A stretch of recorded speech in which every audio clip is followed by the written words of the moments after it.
in one line, and an NGO did the same in another line, and there were a group of academics also did the baseline survey in this different line, but for the same purpose.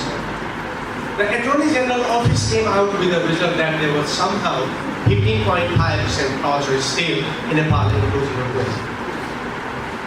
Academics found out somehow 17%, and the NGO said it is 16.5%.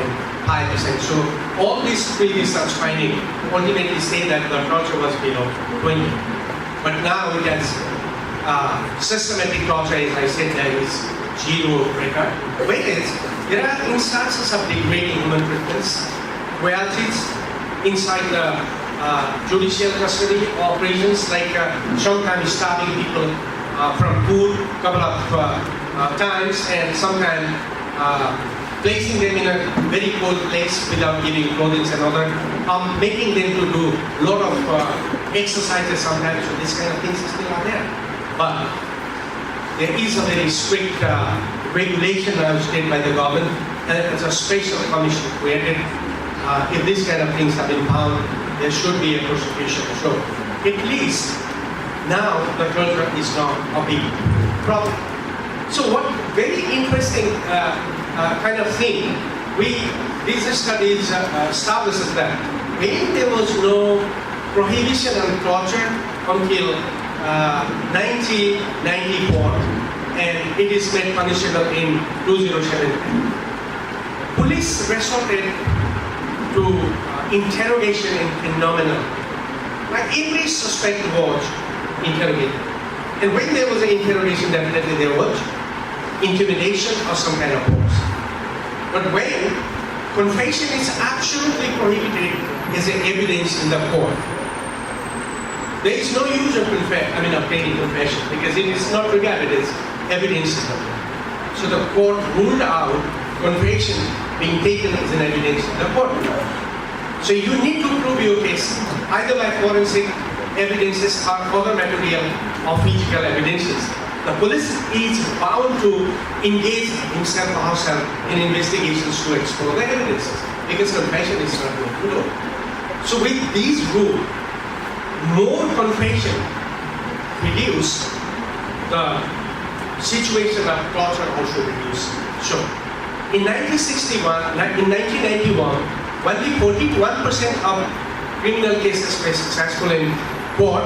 Now this has gone up to 69%. So removal of the confession, remove the torture, removal of the torture and confession, encourage police to go deeper into more scientific evidences, and it gives a situation that prosecution becomes more reliable and trusted. So this is one very important development that Nepal has made.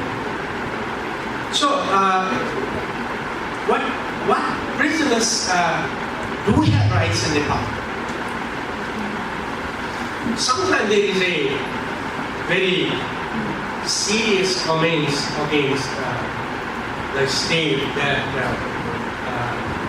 the prison in Nepal, if we ignore some poor infrastructure and other facilities like access to library, television, enjoyment, and other, in terms of the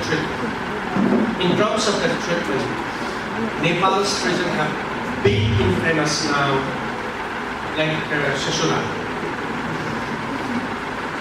So, someone goes to prison like Jawan. So this is a civil society and general people's comment now. So there is a severe debate in the parliament now that jail should not be so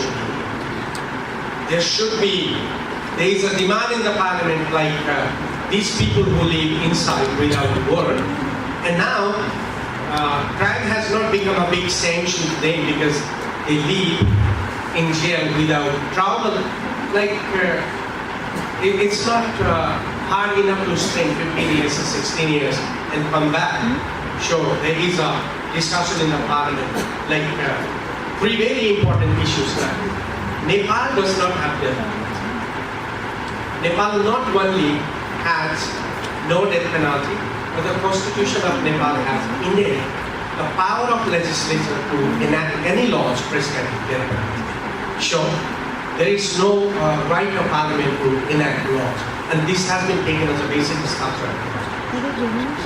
So, most members of parliaments have been seriously debating after some very heinous cases of rape over the last couple of years that death penalty should be introduced. So, we have been debating with us. There have been debates in some of the countries that the death penalty should be abolished, but we have been discussing that death penalty should be reintroduced. Life imprisonment in Nepal means 20 years in the past law and 40 years in the new law. It's a very interesting penal enforcement laws in Nepal. Like the Saturday is exempted.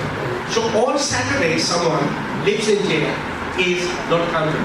That means if it is 20 years, in 20 years, all those Saturdays have been released. So they are given exempted. That means it automatically becomes like 18 years. All public holidays have been not counted too. So these are also reduced from the punishment. So someone who has gone through life imprisonment, that means 20 years, even government has done nothing to give a kind of good record certificate to the prisoners. Someone will easily come into a period of 15 years. And then there is a provision for another 25% reduction in the punishment for the good behavior. So a lot of prisoners come out, even after committing a crime of murder, with these facilities and with the system of law giving 25% reductions for the good behavior. So generally, it is said that no one in Nepal lives in jail during 40 years in any kind of crimes. So this is somehow taken as very lenient imprisonment of the penal system in Nepal, where there is a demand that this should be done. So we have been going to the other direction. So now it has been made 40 years, but for certain very grave crimes only, but rest of the crimes, it is same. A very unique situation, what you probably may think about, would like to draw attention of OPG also to make a recommendation is like Nepalese jails have been administered by the Home Ministry officials outside, but internal administration of jail is not done by the government. It is done by the community of prisoners. So every year there is an election inside the prison, and they choose the chief. It's called Chowkidar. Okay? So they elect, and after someone is being elected, he has privilege to go out. He is engaged in buying all foods and vegetables and clothing necessary for the prisoners. And it is he who actually makes the management of internal life, who is to share room with others, and what should be the cooking. And if someone wants to cook for himself, it is a privilege that they cannot be forced to eat food in a common mess. So even if one person wants to cook the food, it is his right, guaranteed by the Prison Act. So he should be given, or she should be given all those basic utensils and food to cook. So in Nepal, every prisoners obtain 700 grams of rice and 300 grams of lentils and required vegetables and all, and 25 rupees allowance a day. So it is enough actually for the good food according to our standard. So this is the reason, like the prison in Nepal is not very difficult.